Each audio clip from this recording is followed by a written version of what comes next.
नशा शराब में होता तो नाचती बोतल। नमस्कार साथियों, सिलेक्शन इंडिया के ऑफिशियल यूट्यूब चैनल पर आपका बहुत बहुत स्वागत करता हूं। खैर, ये गाना तो हमारा एक खुश रहने का एक जरिया था, ऐसे ही एंजॉय कर दिया। लेकिन वास्तविकता ये है दोस्तों कि हम पढ़े लिखे होने के साथ साथ हमें ये हमारा फ़र्ज बनता है कि समाज में हो रही कुरीतियों और समाज में प्रयोग की जाने वाली कुरीतियों को हम दूर करवाएं, या समाज में फैला रही कुछ ऐसी पदार्थ और वस्तुएं जो समाज की बुराइयों के साथ साथ समाज को ढहती हैं। तो हमारे साक्षरता होने का प्रमाण इसी में साबित होता है कि हम अपनी पढ़ाई के साथ साथ समाज को जागरूक कर पाएँ। वैसा ही आज कुछ मुद्दा आप बोर्ड पर देख रहे होंगे, जो अगर मैं इसे समझा पाता हूँ आपको, और इससे अगर कुछ ही परिवार का भला होता है, तो मैं समझूंगा कि मेरी साक्षरता होने का प्रमाण मुझे यही मिल गया। दोस्तों, पढ़ना केवल वहीं तक नहीं होता कि हमने पढ़ाई की और पढ़ाई करके हमने कोई ऑफिस ज्वाइन कर ली, ऑफिस ज्वाइन करके हमने अपने परिवार को पाल दिया और परिवार को पाल करके दुनिया से चले गए। बल्कि पढ़ाई का असली मतलब तो यही होता है कि हम एक साक्षर होने के नाते, हम एक पढ़े लिखे होने के नाते खुद और खुद के परिवार को तो लाभान्वित करें, लेकिन साथ साथ दुनिया और समाज में सकारात्मक भाव एवं सकारात्मक ऊर्जा दें, जिससे कि समाज अगर नीचे की ओर जा भी रहा है तो आपके विचारों को सोच करके वो कुछ अच्छा करने के लिए या कुछ सकारात्मक करने के लिए तत्पर रहे। वैसा ही मैं गोविंद आपके समक्ष समाज के मुद्दों को लाता रहता हूँ। मेरा पढ़ाई का मुद्दा एक अलग होता है, जहाँ मैं आपको मन से पढ़ाई भी कराता हूँ, लेकिन साइड में मैं समझता हूँ कि मैं मानवता को हमेशा साथ रखता हूँ और मानवता को पहले सर्वोपरि देता हूँ। स्वार्थ एक अलग चीज़ होती है, मानवता एक अलग चीज़ होती है, जिसमें मैं फर्स्ट प्रायोरिटी देता हूँ मानवता को। इसी के खातिर मैं अपनी पढ़ाई का कुछ समय आप लोगों तक शेयर कर पाता हूँ। तो आज मैं जैसे ही एक डिजिटल प्लेटफॉर्म पर कुछ बातें देख रहा था, बातें शेयर कर रहा था, तो वहीं मुझे एक कटिंग अखबार की दिखाई दी, जिसमें ये दिखाई दे रहा था कि महिलाओं के लिए अलग से शराब खोलेगी सरकार।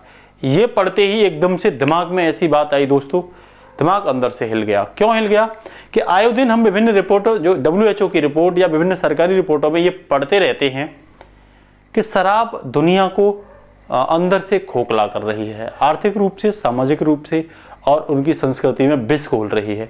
वहीं एक तरफ अगर सरकार महिलाओं के लिए अलग से शराब की दुकान खोले तो बात कुछ लाइन से परे दिखाई देती है। और ये बात आ रही थी MP सरकार की, जैसा कि आप देख रहे होंगे, कह रहे थे कि भोपाल, इंदौर और जबलपुर से शुरुआत होगी महिलाओं के लिए अलग से शराब खोलने की दुकान। तो जिस पर हमने पढ़ने की कोशिश की और थोड़ा सा अध्ययन करने की कोशिश की, तो हमें पता लगा कि ये जो बात है वो वर्ष 2020 की है, और वर्ष 2020 में कुछ पार्टियों ने एक दूसरे पर आरोप लगाते हुए ये फेक बात को उछालने की कोशिश की, जिससे कि वो अपना राजनीतिक उल्लू सीधा कर पाए। लेकिन इसी को आधार बनाते हुए हमें मौका मिला और हमने अपनी समाज के लिए कुछ अच्छा करने का प्रयास किया, जिसमें हमने दिखाने की कोशिश की कि समाज कैसे, शराब कैसे समाज को ढह रही है। आप थोड़ा सा अगर नैतिकता रखते हैं तो इस चीज़ को आपको भी जानना चाहिए। और इसमें मैं अगर आपको बता दूं कि इस कटिंग पर शिवराज सिंह पाटिल, जो मध्य प्रदेश के मुख्यमंत्री हैं, उन्होंने बोला है, मेरे दिल की बात कुमार विश्वास ने कह दी। क्या कह दी? हनक सत्ता की सच सुनने की आदत बेच देती है, हनक सत्ता की सच सुनने की आदत बेच देती है, हया को, शर्म को आखिर सियासत बेच देती है, निकम्मेपन की बेशर्मी अगर आंखों पे चढ़ जाए तो फिर औलाद पुरखों की विरासत बेच देती है। यही बात कही थी शिवराज सिंह पाटिल ने कुमार विश्वास को आधार बनाते हुए। ठीक है ना? तो इसे छोड़िए, हम बात करते हैं दोस्तों अपनी कुछ मतलब की बातें जो हमारे लिए बेहद इंपॉर्टेंट है, जिस उद्देश्य से हमने इन बातों को आपके सामने लाने की कोशिश की है। तो बात यह है कि शराब के बारे में थोड़ा सा हम पढ़ते हैं तो हमें यह दिखाई देता है कि ये अग्नाशय के अंदर कुछ रसायन होते हैं, और शराब के जो विषाक्त होते हैं वो क्या करते हैं, वहां जाकर के मिल जाते हैं और वहां के अंग को सूजन पैदा कर देते हैं, जिससे कि गंभीर क्षति होती है और आपको पैंक्रियाटिक कैंसर होने की संभावना हो जाती है, जहां तक कि आपका इंसुलिन कम भी हो सकता है, जिससे कि आपको डायबिटीज का खतरा भी हो सकता है। तो फैसला आपको करना है, शराब पीनी है या नहीं पीनी। अगर आप जल्दी मरना चाहते हो तो पी सकते हो, समाज में स्वस्थ रहना चाहते हो तो दोस्तों इससे दूरी बना सकते हो। देखो जो महिला वाली खबर आई तो हमें कुछ ऐसा दिखाई देगा आने समय में, अगर बाई चांस सरकार ऐसा कर देती तो देख क्या रहा है भाई, ऐसी ही स्थिति बन जाती। देखो महिला कुछ इस तरीके से, महिलाओं को हम भारतीय समाज में एक अच्छे नजरिए से देखते हैं, वो नजरिया भी कहीं ना कहीं हट जाता। अब बात करते हैं कि भाई सबसे बड़ी समस्या गर्भवती जो महिलाएं हैं, क्या इनको शराब पीनी चाहिए? तो मैं आपको ये बात बता देता हूं, गर्भवती महिलाओं को शराब नहीं पीनी चाहिए, क्योंकि देखो कुछ रिपोर्टें हैं जिसमें ये बोला गया है कि शराब जो है सीधे, अगर प्रेगनेंसी में आप सीधा अल्कोहल लेते हो तो ये बच्चे के दिमाग पर गंभीर असर डालती है। तो गर्भवती महिलाओं को शराब से बिल्कुल दूरी बना के रखनी चाहिए, क्योंकि उसके सेवन से गंभीर नुकसान आपके लिए हो सकते हैं। और ये बोला भी गया है कि अगर आप शराब पीते हो तो गर्भावस्था में शराब पीने से नवजात को फीटल एल्कोहल स्पेक्ट्रम डिसऑर्डर, कौन सा? फीटल एल्कोहल स्पेक्ट्रम डिसऑर्डर भी हो सकता है। अब हम बात करते हैं दुनिया की। देखो और भी कुछ हो सकता है, बच्चे के विकास कम होगा, चेहरे की आकृति में फर्क आएगा, सीखने और व्यवहार संबंधी बातों में भी फर्क आएगा। तो यहां तक कि अंतरराष्ट्रीय संगठन ने तो यह भी बोला था कि भाई शराब की जागरूकता को लेकर के विश्व शराब निषेध दिवस या सप्ताह का आयोजन किया जाना चाहिए। बात करते हैं दुनिया की दोस्तों, तो दुनिया भर में यह माना जाता है कि 20 में से 1 मौत जो होती है वो शराब की वजह से होती है। और ये बात किसने कही है? ये बात विश्व स्वास्थ्य संगठन ने, WHO ने की है। तो आप यहीं से अनुमान लगा सकते हो, ये बोला है WHO ने कि दुनिया भर में हर साल 30 लाख मौतें किसकी वजह से होती हैं? 30 लाख मौतें शराब की वजह से होती हैं।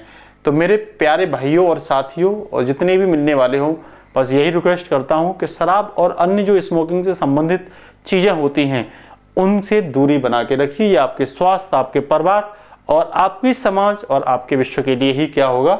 इंपॉर्टेंट होगा।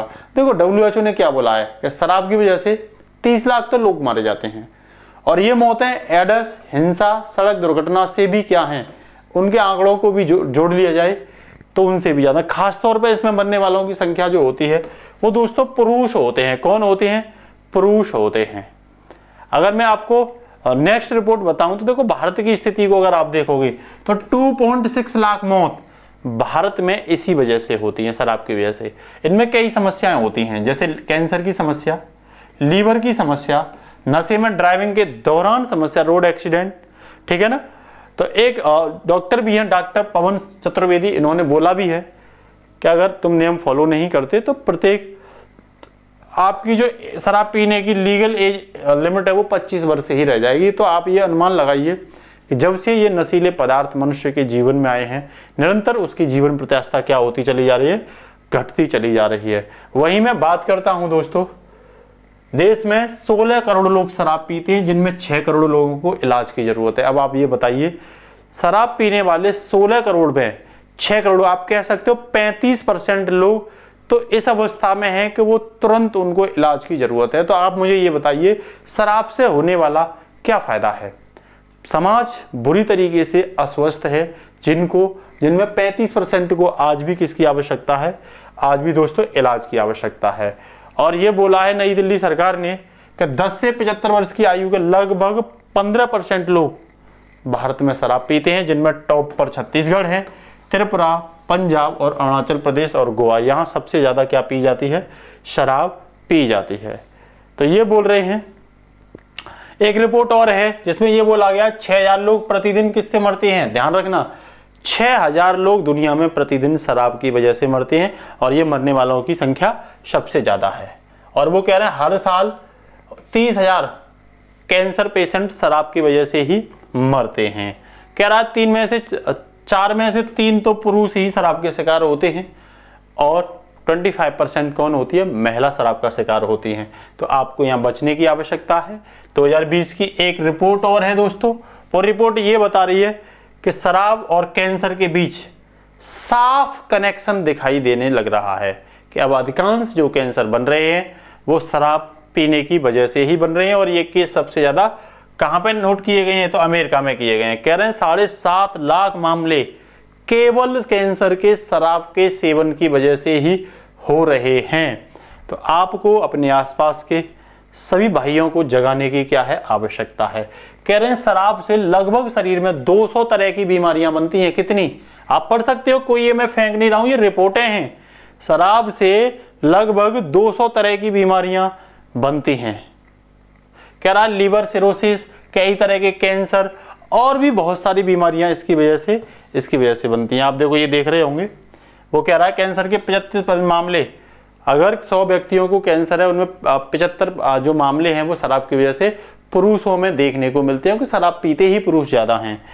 तो कह रहा है महिलाओं में ब्रेस्ट कैंसर जैसी समस्याएं भी कॉमन होती चली जा रही हैं। पुरुषों में लीवर से जुड़े हुए, गले से जुड़े हुए, पेट से जुड़ी हुई, नली से जुड़ी हुई बहुत सारी बीमारियां केवल किसकी वजह से बन रही हैं, शराब की वजह से बन रही हैं। आप यहां देख रहे होंगे, या ये बोला गया है, एक रिपोर्ट है लेसेंट ओकोलॉजी के एडिशन में 13 जुलाई को प्रकाशित हुआ था 2020 में।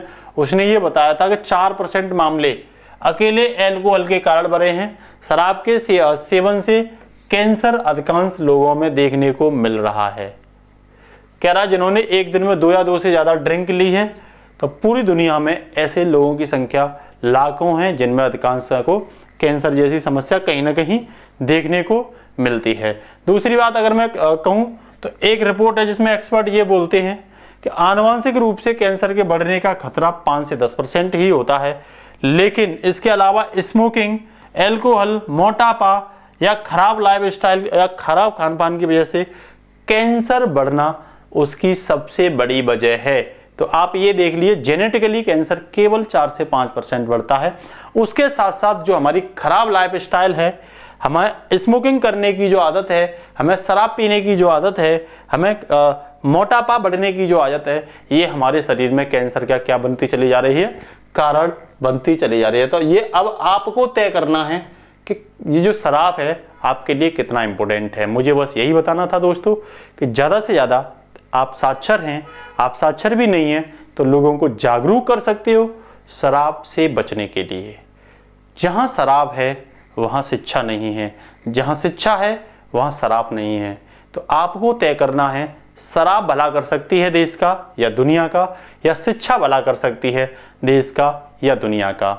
मैं शिक्षित हूँ, इसीलिए शराब को एलिमिनेट करने की बात कर रहा हूँ। मैं ही शराबी होता तो शराब को एलिमिनेट करने की बात नहीं करता, मैं शिक्षा की बात नहीं करता। मैं ये नहीं कह सकता कि शिक्षित लोग शराब नहीं पीते हैं, लेकिन जो शिक्षित लोग शराब पीते हैं वो सही मायने में समाज में अपना दायित्व पूरा नहीं कर पाते। हमारी कोशिश है कि शिक्षित होने के साथ साथ हम जागरूकता की पाठशाला नाम से ये सीरीज चलाएंगे और निरंतर पढ़ाई के साथ साथ बीच बीच में कुछ क्लासें जागरूकता से संबंधित आपको प्रोवाइड देते रहेंगे। कुछ स्टूडेंटों ने पिछली उसमें कमेंट किया था, मैंने एक क्लास स्वास्थ्य को लेकर के चने पर बनाई थी, जिसमें ये बोला था कि भैया ये यूपीएससी का कहाँ टॉपिक है। मैं ये उनको याद दिलाना चाहता हूँ, दोस्त यूपीएससी ही कर लेना मात्र हमारे लक्ष्य की प्राप्ति नहीं होती। अगर हम छात्र हैं, यदि हम शिक्षक हैं, तो यूपीएससी टॉपिक के साथ साथ यदि हम किसी को भी जागरूक कर पाते हैं तो ये हमारी ज़िंदगी का सबसे सार्थक लक्ष्य होगा। तो चलते हैं, क्लास अच्छी लगती है तो ज़्यादा से ज़्यादा ऐसे लोगों तक प्रोवाइड कराएं। जय हिंद दोस्तों, मिलते रहेंगे।